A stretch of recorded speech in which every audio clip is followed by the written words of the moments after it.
말씀의 주제는 믿음의 부자다, 이런 제목으로 우리가 함께 은혜를 나누겠습니다. 사람들은 모두 돈 많은 부자가 되기를 원합니다. 그렇지만 하나님은 그렇지 않아요. 하나님은, 우리 주님은 우리의 물질에는 관심이 없으십니다. 우리가 돈 많은 물질의 부자가 되기보다는 믿음의 부자가 되기를 원하시는 줄 믿습니다. 하나님은 여러분이 믿음의 부자가 되길 원하십니다. 그래서 이 세상을 믿음으로 이기고 여러분의 가정이 변화돼서 또 세상을 이기는 가정, 변화시키는 가정이 되기를 원하시는 줄 믿습니다. 뿐만 아니라 여러분 한 사람 한 사람으로 인해서 여러분의 가정이, 또한 교회가, 여러분의 직장이, 사업장이 달라지기를 원하십니다. 오늘 본문 말씀은 로마 군인이었던 고넬료라 하는 사람의 이야기입니다.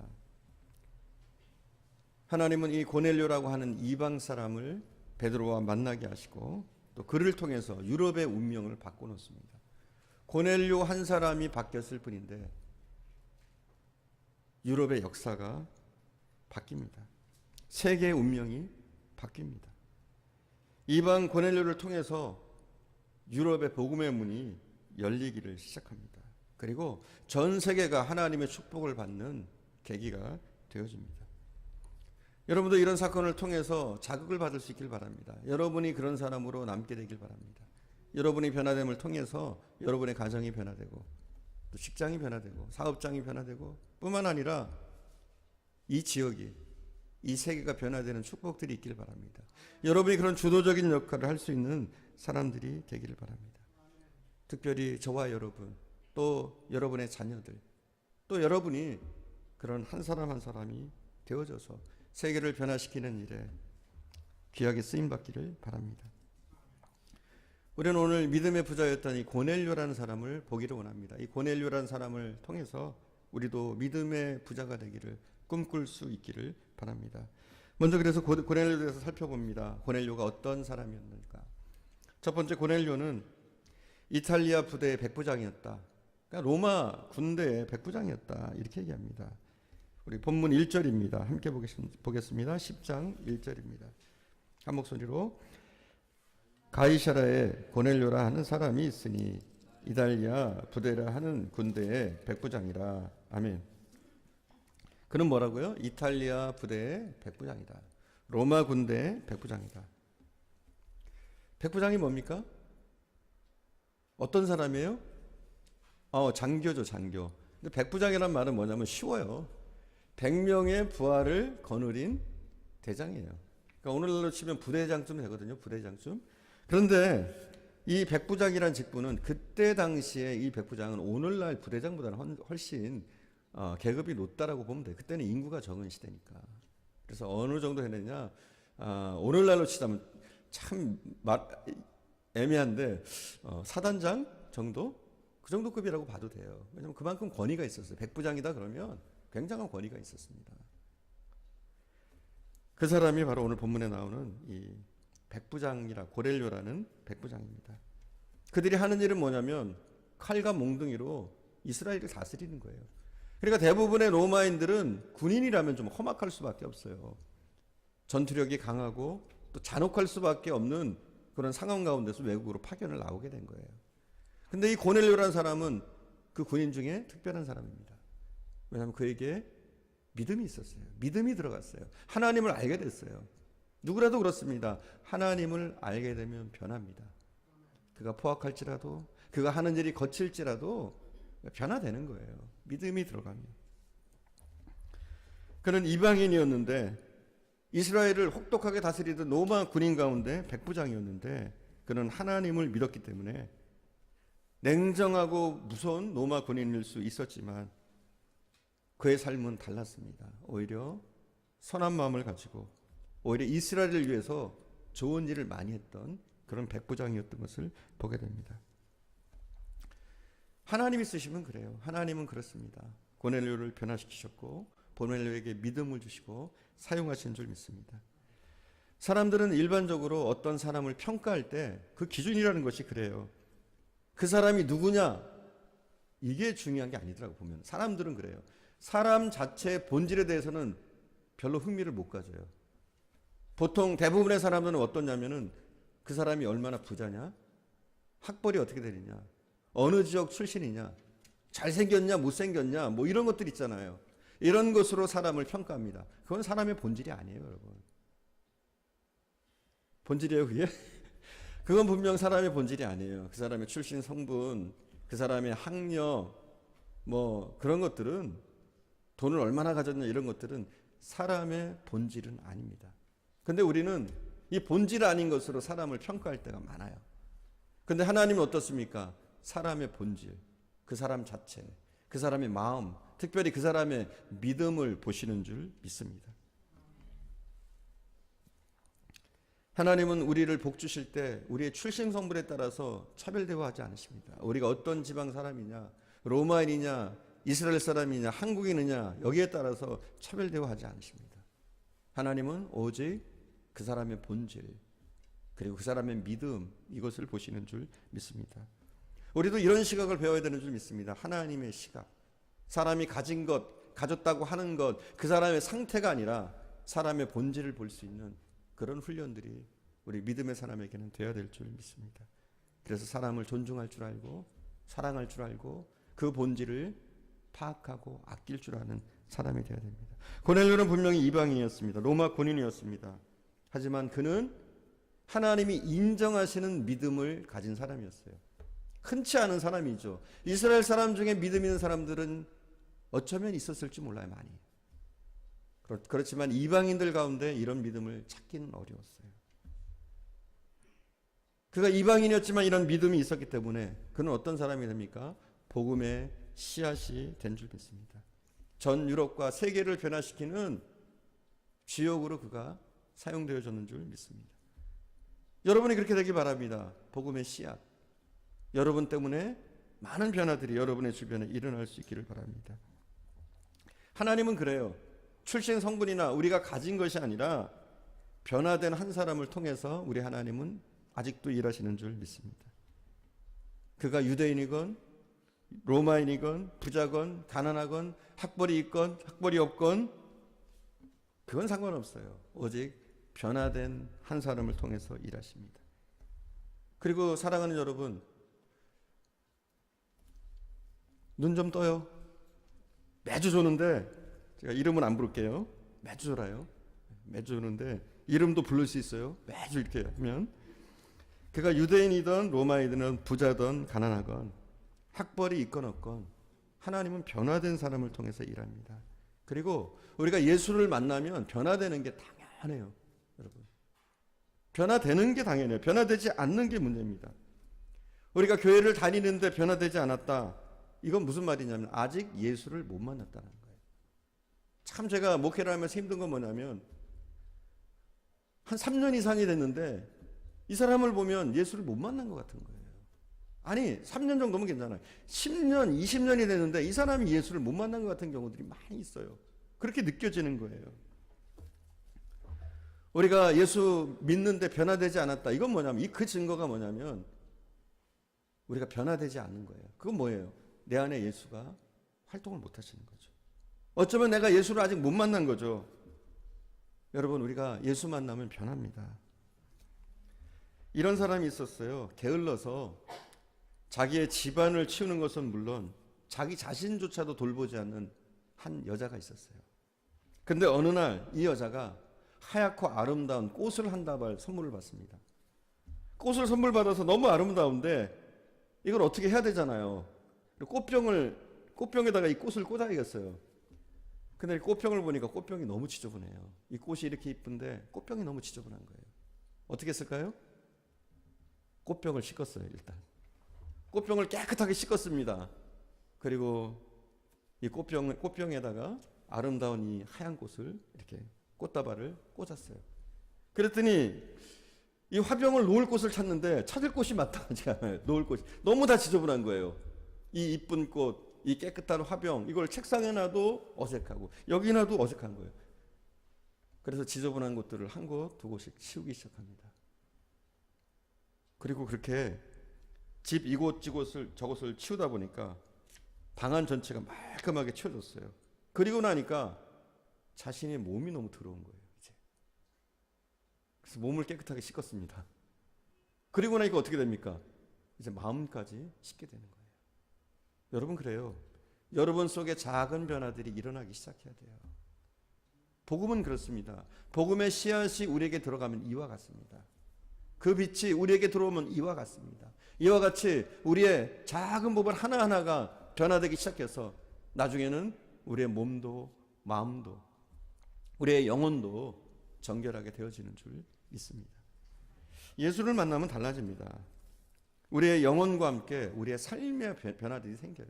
내 영혼의 변화가 생겼다. 그런데 삶의 변화가 생기지 않는다. 나는 아직도 세상을 쫓고 있다. 아직도 나 안에 갇혀 있다. 너무 교만하다든지 또 자존감이 너무 낮다든지 이런 상황 속에 우리가 계속 아직도 살고 있다면 이건 뭐냐면 아직 변화되지 못한 거예요. 예수를 아직 만나지 못한 거예요. 고넬료라는 사람은 예수에 대해서 비록 많은 지식이 있던 사람은 아니었어요. 그가 예수님에 대해서 차근차근 성경을 배웠거나 우리처럼 이런 지식이 있진 않아요. 근데 여러분, 신앙이라는 것은 지식으로 믿는 건 아니에요. 성경 공부를 많이 했다, 많이 배웠다, 이것으로 우리의 신앙의 깊이가 쌓이는 건 아니에요. 뭐가 필요하느냐? 주님과의 인격적인 만남이 필요해요. 하나님이 살아계심을 우리가 느끼고 그분과 동행하는 이런 실존적인 신앙이 필요해요. 형식적인 신앙, 지식적인 신앙, 율법적인 신앙이 아니라 예수님을 만나는, 하나님이 동행하시는 것을 느끼는 이런 실질적인 신앙생활이 우리에게 필요한 줄 믿습니다. 이렇게 될 때 여러분이 신앙생활 한 지 한 달만 해도 변화될 수 있어요. 한 달만 해도 10년, 20년 믿은 사람보다도 더 아름다운 신앙을 충분히 가질 수가 있는 줄 믿습니다. 고넬료는 그랬어요. 하나님이 만나 주셨습니다. 그에게 믿음을 주셨어요. 그리고 이방인이지만 보기 드물게 하나님은 그에게 믿음의 씨앗을 주신 줄 믿습니다. 자, 그렇게 믿음이 들어가니까 두 번째 이 사람이 어떻게 됐느냐? 그는 경건한 하나님의 사람이 되었습니다. 경건한 하나님의 사람. 2절 우리가 함께 봉독하겠습니다. 2절, 10장 2절입니다. 우리가 함께 봉독합니다.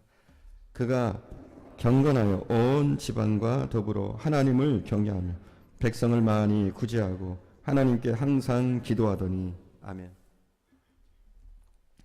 그는 경건한 하나님의 사람이었습니다. 근데 우리가 혼자 경건하기는 쉬워요. 나 혼자 경건하기는 쉬워요. 여러분의 집안에서 여러분 혼자 경건하기는 쉽습니다. 하지만 오늘 본문에 보니까 고넬료는 어떻습니까? 혼자가 아니에요. 가정 전체가 하나님을 섬기는 가정이 되어집니다. 이건 무슨 말이냐면 고넬료는 그의 가정에서 신앙의 모범이 되었다는 거예요. 여러분, 우리가 혼자 예수 믿기는 쉽습니다. 혼자 내가 신앙생활 하기는 쉬워요. 하나님을 섬기기는 쉽습니다. 그런데 온 가족이 함께 신앙생활 한다는 것은 그건 쉬운 얘기가 아닙니다. 부인 혼자 잘 믿을 수 있어요. 남편 혼자 잘 믿기는 쉬워요. 여러분 혼자 잘 믿기는 그렇게 어려운 일이 아니에요. 하지만 온 가족이 함께 신앙생활을 한다. 이것은 여러분이 가정에서 신앙의 모범을 보이지 않으면 이게 힘든 일이에요. 그런데 고넬료라는 사람은 로마 사람임에도 불구하고 온 가족에게 신앙의 모범을 보였던 것으로 보여집니다. 그래서 온 가족이 함께 하나님을 경외하고 경건한 생활을 했다. 오늘 본문은 우리에게 그렇게 소개합니다. 그래서 이 말씀을 더 깊이 보면 고넬료는 먼저 아내에게 존경받는 남편이 되었어요. 고넬료가 그래요. 아내에게 존경받는 남편. 온 가족과 함께 신앙생활을 잘하려면 먼저 아내의 동의가 대부분 필요해요. 공감을 전혀 안 하시는데 보통 이제 여자들이 이게 세더라고요. 그래서 예를 들어서 이제 남자와 여자가 만난다고요. 근데 이제 여자가 신앙생활을 해요. 남자가 신앙생활을 안 해요. 그래가지고 이 부부가 만나면 남자는 이게 동화되더라고요. 결국은 남자들은 지더라고요. 근데 반대로 남자는 신앙생활 잘하는데 여자는 신앙생활 안 했다. 그래서 이 두 사람이 만났다. 그런 경우 남편까지 믿게 되는 경우는 너무너무 아내까지 믿게 되는 경우는 정말 불가능한 것처럼 보이더라고요. 그만큼 어떻게 보면 신앙적으로 아내의 동의가 굉장히 중요합니다. 아내의 동의가. 그래서 그 아내의 동의를 만약에 남편이 얻으려면, 남편이 믿는 사람이고 아내는 안 믿는 사람이다, 그럴 때 남편이 그 아내를 전도하기 위해서는 보통 가정에서 모범을 보여서는 안 돼요. 왜냐하면 아내가 그 남편을 잘 알거든요. 그가 거짓된 신앙생활을 하는지 참된 신앙생활을 하는지, 이 사람이 신앙인인지 아니면 세상 사람인지 아내가 그 누구보다도 잘 알거든요. 그래서 이 아내를 변화시키려면 존경받는 남편이 돼야지. 이게 선결과제예요. 마찬가지예요. 아내 가운데 남편을 전도하고 싶은 사람이 있다면 가정에서 지극히 모범을 보여야 돼요. 그렇지 않으면 이게 안 됩니다. 여러분, 강제로 하는 건 한계가 있잖아요. 강제로 남편을 끌어다 앉히고 아내들 끌어다 앉히고 협박하고 조건을 내걸고 그래서 교회로 데리고 오는 것, 이것까지는 할 수 있을지 몰라요. 하지만 그들이 신앙생활을 할 수 있도록 하는 것은 여러분의 가정에서 여러분이 신앙인으로 살아야 돼요. 믿음의 사람으로 살아야 돼요. 마찬가지로 우리가 자녀를 전도하는 것도 마찬가지예요. 자녀를 교회로 나오게 하고 신앙생활을 잘 할 수 있도록 하는 일도 마찬가지예요. 여러분이 가정에서 본이 돼야 돼요. 그래야 자녀들이 여러분의 신앙의 본을 따라서 신앙생활을 하게 되는 거예요. 간혹 그런 분들이 있어요. 자기는 신앙생활 잘 안 하면서 자녀들의 신앙을 잘 되기를 바라는 그런 분들이 있는데 그건 거의 불가능해요. 부모가 먼저 가정에서 본이 되고 크리스찬 부모로서의 역할을 다할 때, 믿음의 사람으로 살아갈 때 자녀들은 그 신앙을 본받게 됩니다. 처음부터는 힘들지라도 시간이 지나고 그것이 계속되어지면 자녀들은 그 신앙의 본을 보게 되고 그리고 자발적으로 예수를 믿게 됩니다. 그런데 이 자녀들이 자발적으로 예수를 믿기까지, 예수님과 인격적인 관계를 갖기까지 참 힘들어요. 하지만 여러분이, 부모들이 기도하고 노력하면서 우리가 자녀들을 믿음으로 세우는 그런 목표를 우리가 세울 수 있기를 바랍니다. 우리가 형제를 전도하는 것도 마찬가지잖아요. 쉽지 않아요. 입술로만 하는 건 쉬워요. 하지만 정말 그들의 마음을 움직여서 교회로 나오게 하는 것은 결코 쉬운 일이 아닙니다. 그래서 우리도 고넬료처럼 믿음의 본이 되는 사람이 되려고, 이 사람이 말이라면 신뢰할 만하다, 이 사람이 믿는 예수라면 믿을 만하다, 이런 생각이 돼야 돼요. 요즘에 교회가 어렵습니까? 그게 안 되니까 그래요. 왜 교회가 전도가 안 됩니까? 그게 안 돼서 그래요, 사실은. 우리가 세상에서 좀 본이 돼야 되는데, 가정에서 좀 본이 돼야 되는데, 형제들에게 본이 돼야 되는데, 내가 만나는 친구들, 내가 만나는 사람들에게 좀 신앙인으로서 모습이 보여야 되는데 전혀 그런 모습이 우리에게 안 나타나는 거예요. 그러니 세상 사람들이 교회를 좋게 보겠어요? 아니란 말이에요. 우리 크리스찬들에게 변화가 필요해요. 지금 교회가 핍박받고 있습니다. 어려움을 겪고 있습니다. 이건 뭐냐면 우리가 더욱더 알곡으로, 더욱더 믿음의 사람으로, 빛된 크리스찬들로 우리가 더욱더 세워져야 될 시간인 줄 믿습니다. 하나님은 이 교회가 정화되기를 원하십니다. 이 교회가 바르게 세워지기를 원하십니다.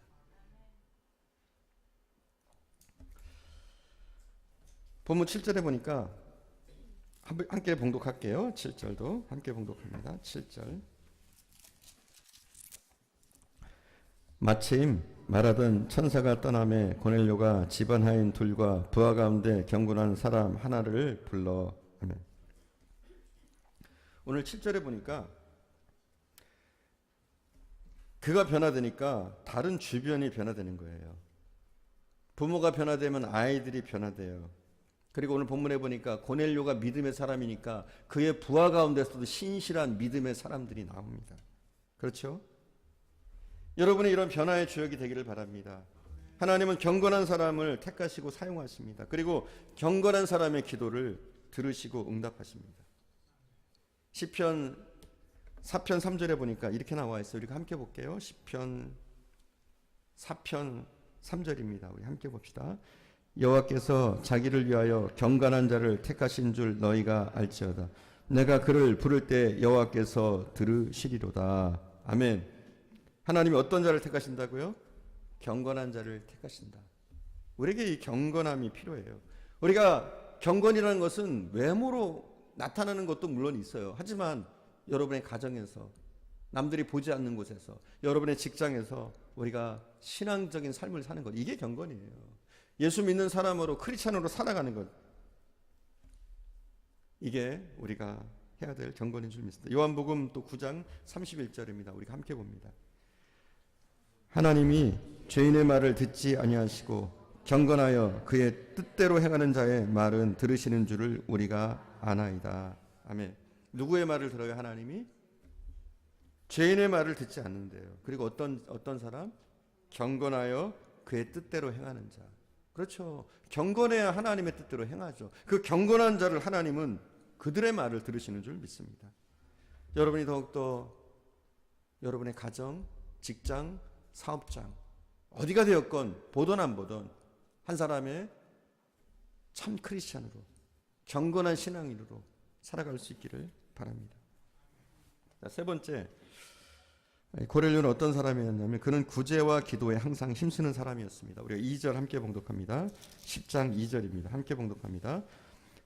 그가 경건하여 온 집안과 더불어 하나님을 경외하며 백성을 많이 구제하고 하나님께 항상 기도하더니 아멘.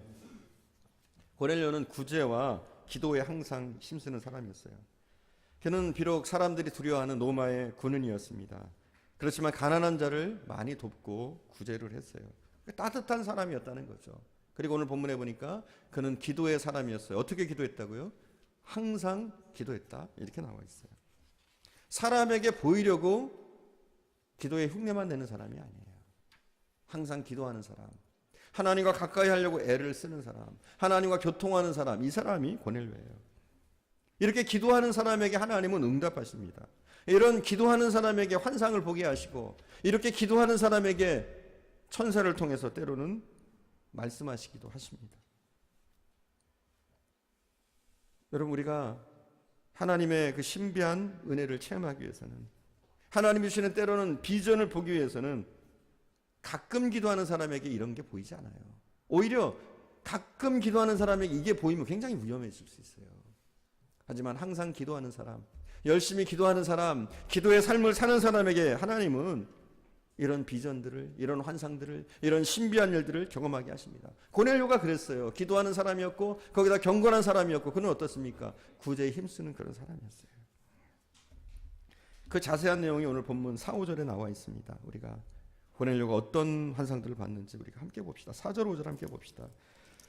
고넬료가 주목하여 보고 두려워 이르되 주여 무슨 일이니까? 천사가 이르되 내 기도와 구제가 하나님 앞에 상달되어 기억하신 바 되었으니 아멘. 그가 기도할 때 환상을 보게 됩니다. 어떤 환상입니까? 천사가 고넬료라 부르십니다. 그때 뭐라 그래요? 고넬료가 주여 무슨 일입니까? 이렇게 묻습니다. 그랬더니 내 기도와 구제가 하나님 앞에 상달되었다. 기억한 바 되었다. 이렇게 얘기합니다. 이 말씀에서 매우 중요한 것을 깨닫게 됩니다. 하나님은 모든 사람을 사랑하시고 은혜를 베풀어 주시지만 특별히 기도하고 구제하는 사람, 이렇게 신앙이 잘 조화롭게 이루어진 사람을 통해서 일하시고 이런 사람에게 특별히 하나님의 사랑을 보이시는 줄 믿습니다. 그러니까 이 밸런스예요. 기도만 한다, 이걸로 안 돼요. 물론 기도하는 게 중요해요. 하지만 여러분의 삶의 모습에서도 선한 모습들이 나타나야 되는 줄 믿습니다. 가난하고 도움이 필요한 사람에게 구제의 손길을 펴면서 또 시간을 정해서 힘들고 어렵지만 기도하는 사람, 이런 사람에게 하나님은 반드시 은혜를 베풀어 주시는 줄 믿습니다. 여러분은 다니엘을 기억할 겁니다. 다니엘은 어떤 사람입니까? 굉장히 안 좋은 환경에서, 고통스러운 환경에서 시작했던 사람입니다. 어느 날 갑자기 바벨론의 포로로 끌려가게 되죠. 그리고 어떻게 됩니까? 노예로 시작합니다. 바벨론의 노예로 다니엘은 시작합니다. 그렇지만 그가 놓지 않은 것이 있었어요. 기도였어요. 물론 그가 포로였지만, 노예 같은 삶이었지만, 압제당하는 삶이었지만, 그러나 다니엘이 한 가지 꾸준하게 했던 것이 있어요. 그게 뭐냐면 예루살렘으로 향한 창문을 향해서 바라보면서 매일 기도하는 것이었어요. 하나님은 이걸 보시는 거예요. 그의 환경이 어려웠지만, 고통스럽게 시작했지만, 그가 이렇게 매일 기도하는 삶을 살 때 하나님은 그 포로로 끌려간 청년, 그 다니엘을 통해서 크신 일들을 하시는 줄 믿습니다. 바벨론의 총리 대신으로 세웠고, 그리고 역사에 남는 인물로 하나님이 쓰시는 인물로 사용하시는 줄 믿습니다. 여러분 그렇습니다. 우리가 이렇게 정해놓고 기도하는 게 중요해요. 여러분 기도하십니까? 아니 이것도 꼭 해야 되는 거예요. 크리스천들이. 올해를 시작하면서 제가 말씀드리잖아요. 이 기본을 잘하자는 거예요. 기본만. 기도하고 말씀 보고 예배 드리고 이 기본만 잘해도 우리의 신앙은 잘합니다. 이것만 잘해도 하나님과 인격적인 관계를 충분히 맺을 수 있습니다. 어떤 분들은 그래요. 성경 공부도 해야지, 큐티도 해야지. 저는 그렇게 봐요. 그거 안 해도 돼요. 성경 공부 큐티 안 해도 여러분이 기도 생활 잘하고 예배 잘 드리고 그 말씀을 들었던 말씀들을 행하려고 애만 써도 여러분의 신앙은 쑥쑥 자랍니다. 하나님과 충분히 인격적인 관계를 맺을 수 있습니다. 오히려 여러 가지 보는 것이 그게 해가 될 수도 있어요. 차라리 밸런스를 맞춰서 기도하고 말씀 보고 예배 드리고 이런 신앙의 밸런스를 맞추는 게 굉장히 중요해요. 우리가 한쪽으로 치우치면 잘못된 신앙이 되기 쉽습니다. 심리적인 것만 바라보고 또 기도만 줄창하는 이것도 문제가 되어줄 수 있는 거예요. 그래서 항상 밸런스를 맞춘 예배, 기도 또 그 말씀을 행하려고 하는 그런 모습들, 구제, 삶 이런 것들이 필요합니다. 그리고 특별히 이 구제는요 어떠냐면 하나님은 구제를 하는 사람들을 특별히 아름답게 보시는 것 같아요. 그런 사람들을 귀하게 보시는 것 같아요. 이건 하나님의 약속입니다. 제가 하는 게 아니라 구제한 사람에게 하나님이 어떤 복을 내리시는지 잠언서에 보니까 나와 있어요. 잠언서 11장 25절 말씀 찾아놨습니다. 잠언서 11장 25절 구제를 좋아하는 자는 풍족하여질 것이요 남을 윤택하게 하는 자는 자기도 윤택하여 지리라. 아멘. 우리가 누군가에게 베풀면 손해난다고 생각해요. 우리가 금전적으로 시간적으로 누군가에게 베풀면 우리가 가난해질 거라고 생각해요. 손해본다고 당장 생각해요. 근데 하나님의 방법은 참 묘합니다. 오히려 섬기는 사람에게 복을 내려주세요. 오히려 우리가 물질을 베풀면 그 물질을 하나님은 갑절로 갚아주시는 줄 믿습니다. 특별히 하나님 예수의 이름으로 선한 일을 행할 때 하나님은 그것을 기억하시고 우리를 윤택하게 하실 줄 믿습니다. 여러분이 계속 가난하게 살면 계속 가난하게 사는 거예요. 믿음으로 여러분이 통큰 부자가 되면 하나님은 여러분을 윤택해지도록 하실 줄 믿습니다. 하지만 계속 가난하게 누구한테 조금 더 베풀지 못하는 그런 삶을 살면 이 가난에서 헤어나올 수가 없습니다. 그게 하나님의 방법이에요. 간혹 우리가 그래요. 헌금 하잖아요. 그죠? 헌금하면 이 헌금도 어때요? 돈을 하나님 앞에 드리는 거니까 아깝게 생각하는 분들이 있어요. 간혹 보면.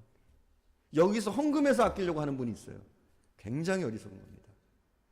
여러분이 구제하는 것, 또 하나님께 드리는 것, 이건 뭐냐면 여러분의 축복을 쌓는 길이에요. 저는 헌금 기도는 거의 하지 않습니다. 근데 이거는 꼭 진리기 때문에 그래요. 여러분이 부유해지고 싶다면 구제도 많이 하시고 하나님 앞에 선한 일들을 많이 해보십시오. 그럼 하나님은 어떠냐면 그걸 기억하시고 복을 내려주시는 분인 줄 믿습니다. 그리고 혹시라도 여러분의 인생을 여러분이 모르잖아요. 여러분이 잘 살았지만 어느 날 갑자기 몰락해서 가난해질 수 있습니다. 어느 날 갑자기 여러분이 시련을 당할 수 있어요. 그때 하나님 앞에 뭘로 하소연하실래요? 다른 사람에게 전혀 선행도 베풀지 않고 구제 한번 해보지 않고 도움을 주지 않고 받기만 하다가 그렇게 몰락해봐요. 하나님 앞에 서서 할 말이 뭐가 있겠어요? 저는 그렇게 생각해요. 우리가 난처한 일을 당할 때 이 크레딧 카드가 굉장히 유용하더라고요. 그죠? 돈이 없을 때 카드를 일단 긁으면 그거 편하더라고요. 그렇죠? 돈이 없어도 좀 어려워도 카드를 긁을 수 있어요. 근데 하나님 앞에 이런 크레딧 카드 하나 좀 받아야 될 것 같아요. 혹시 여러분이 어렵고 힘들 때 하나님 너희들 마음껏 써라 하고 주신 이런 크레딧 카드 하나 좀 받아놔야 될 것 같아요. 그게 뭐냐면 우리가 이런 걸 통해서 가능한 거, 우리가 심음을 통해서 하나님이 주시는 거예요. 어려울 때 다른 사람들의 도움을 받을 수 있도록 하나님이 기회와 그런 긍휼들을 우리가 정말 어렵고 힘들 때 베풀어 주시는 줄 믿습니다. 그게 믿음의 크레딧 카드죠. 그래서 여러분 힘든 건 아까워하지 마세요. 누군가 어려운 사람을 위해서 여러분이 도움을 주고 베풀고 크리스찬의 예수의 이름으로 여러분이 선행을 하는 것에 대해서 여러분 아까워하지 마시고 베푸실 수 있다면 여러분이 베푸실 수 있기를 바랍니다. 얼마 전까지만 해도 공화국 남아공화국이라고 할게요. 남아공 거기는 인종차별이 굉장히 심했습니다. 흑인과 백인의 차별이 굉장히 심했어요. 그래서 이곳에서는 레스토랑이 있으면 흑인이 이용하는 레스토랑, 백인이 이용하는 레스토랑이 따로 있었습니다.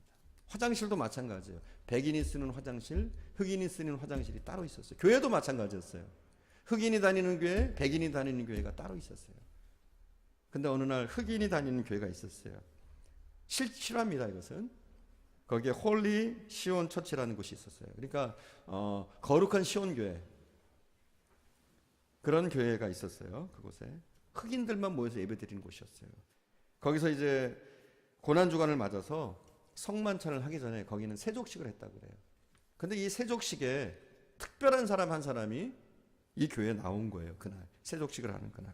그 사람이 누구냐면 올리버라고 하는 사람인데 백인이었어요. 먼저. 근데 백인인데 보통 백인이 아니라 남아공화국에서는 굉장히 지체가 높은 대법 원장이었어요. 근데 이 사람이 이 세족식에 참석을 한 거예요. 그리고 이 세족식 때 마르다라는 여인을 불러가지고 자기가 직접 발을 씻겨줍니다. 이 사람이 그렇게 마르다라는 여자의 발을 씻겨주자 거기는 한 사람이 물었어요. 당신은 백인인데 그리고 귀족이신데 어떻게 이 흑인 여성의 발을 씻겨주십니까? 이렇게 물었어요. 그랬더니 이분이 조용히 대답을 합니다. 이 사람은 저희 집에 노예로 있던 사람입니다. 한평생 우리 아이들의 발을 씻기고 돌봐줬습니다. 그것을 보면서 늘 고마워했는데 내가 오늘 이 거룩한 날에 우리 집 아이들을 씻겨준 바로 이 여성에게 발을 한 번 씻겨줬을 뿐인데 이게 무슨 대단한 일이라고 그러십니까? 전혀 대단한 일이 아닙니다. 저 여인은 거의 평생을 우리 아이들을 씻겨줬습니다. 결국 이 대법원장은 이 일 때문에 파면을 당했어요. 하지만 파면을 당했지만 그는 이렇게 하나님께 감사하면서 얘기했어요. 이제야말로 하나님께 찬양할 자유로운 그리스도인이 나는 되었다. 이러면서 오히려 대법원장에서 물러나게 됐는데 기뻐했다고 그래요. 어떻게 보면 이 구제라는 것은 우리가 물질만 베푸는 걸 얘기하는 게 아니에요. 사실은 우리는 구제하면 그래요. 물질만 베푸는 것 이게 구제다 생각하는데 여러분 정말 구제는 뭐냐면 상대방을 인격적으로 대해주는 거예요. 아십니까? 가난하다고 가진 게 없다고 좀 부족하다고 그 사람을 무시하는 것이 아니라 그 사람을 존중하고 인격적으로 대해주고 정말 진심을 다해서 섬기는 것 이게 뭡니까? 이거야말로 진짜 저는 구제라고 봐요. 여러분 앞에 제가 서두에 말씀드렸어요. 하나님은 어떻습니까? 사람을 볼 때 우리의 본질을 보셔요. 여러분도 이런 습관을 가지세요. 사람이 가진 것, 지식, 재능, 권력, 물질, 출신 성분, 외모 이런 것으로 사람을 평가하지 마시고 여러분들 사람의 본질을 보세요. 그리고 그 사람을 존중하고 아껴주고 사랑하고 진심으로 대해주고 인격적으로 대해주는 것 이게 뭡니까? 이거야말로 정말 하나님이 기뻐하시는 구제라고 봅니다. 사랑하는 여러분, 저는 우리 더욱 사랑의 성도들이 하나님의 음성을 듣기를 바랍니다. 또 환상을 또 봤으면 좋겠어요. 때로는 여러분 오늘날도 이런 신앙생활이 가능합니다. 하나님이 정말 나를 만나주시고 나를 어루만져 주시고 저는 그런 경험들을 해봤어요. 예수님이 저를 만져주시는 경험도 해봤고요. 정말 예수님을 봤어요. 제가 이런 말하면 이상하다 그럴까요? 봤습니다. 한 번 본 것도 아니에요. 여러 번 봤습니다. 근데 여러분 저는 모든 크리스찬에게 오늘날도 이게 일어날 수 있다고 봐요. 오늘날도 일어날 수 있는 거예요. 하나님의 살아계심을 우리가 느낄 수 있고 그분이 때로는 우리를 인격적으로 정말 만나줄 수 있고 오늘 본문에 보내려고 그렇잖아요. 천사가 나타났어요. 그런데 그것이 그때만 있었다? 아니에요. 물론 오늘날은 성경이 기록되어 있어가지고 우리가 천사가 굳이 나타나지 않아도 우리가 복음의 진리에 대해서 잘 알 수 있지만 때로는 우리가 기도하는 중에 하나님의 음성을 듣기도 하고 하나님의 음성은 우리가 얘기하는 보이스가 아니에요. 우리가 듣는 소리는 어떻습니까? 우리가 말을 하면 고막의 진동을 통해서 우리가 소리를 전달받게 되죠. 하지만 하나님은 그런 방법으로 역사하지 않으셔요. 왜냐하면 고막을 통해서 우리가 듣게 되는 그 소리는 금방 잊혀져요. 하지만 하나님이 어떤 방법으로 이렇게 말씀하시느냐? 우리의 마음 속에다가 말씀을 하셔요. 마음 속에 말씀이 새겨지도록. 왜냐하면 그게 잊혀지지 않으니까. 한번 하나님께 무엇인가 말씀을 들으면 이건 잊혀지지 않아요. 그리고 제 경험으로는 그래요. 하나님이 말씀하실 때 길게 말씀 안 하셔요. 우리는 어떻습니까? 잔소리 참 많이 하죠. 이렇다 저렇다 말할 때 굉장히 길게 하잖아요. 근데 하나님은 몇 단어를 말씀하시는데 그것이 제 가슴에 확 박힙니다. 잊혀지지 않아요. 저는 이런 경험들을 여러분 좀 했으면 좋겠어요. 그러기 위해서 뭐냐면 고넬료 같은 삶을 좀 살아야 돼요. 내가 출신 성문을 떠나서 하나님 앞에 기도하고 정기적으로 기도하고 매일 기도하고 그리고 구제의 삶도 살고 신앙의 모범이 되어져서 살아가는 그런 삶이 필요한 줄 믿습니다. 여러분이 그런 하나님의 음성을 듣고 환상을 보기를 원하십니까? 우리도 똑같이 하면 돼요. 시간을 정해놓고 기도에 힘쓰는 사람이 되길 바랍니다. 그것이 새벽이든 또 저녁이든 점심이든 우리가 좀 시간을 정해서 기도하는, 기도에 헌신하는 사람이 될 수 있기를 바랍니다. 그리고 여러분이 물질의 축복을 받기를 원하신다면 움켜쥐지 마시고 여러분이 가진 것을 베푸는 습관들을 가지세요. 그럼 하나님이 윤택하게 부유하게 하시는 줄 믿습니다. 그리고 그렇게 우리가 믿음의 삶을 살 때 어려움과 고난 가운데서도 우리 하나님은 지켜주시고 우리를 윤택할 수 있도록 그 고통에서 빨리 벗어날 수 있도록 도우실 줄 믿습니다. 여러분과 제가 믿음의 크레딧 카드를 한 장씩, 두 장씩 하나님 앞에 받을 수 있길 바랍니다. 그래서 우리의 위기의 순간에 이 크레딧만 있으면 모든 위기를 넘길 수 있는 그런 믿음의 크레딧 카드를 갖게 되기를 간절히 축원드립니다. 기도하겠습니다.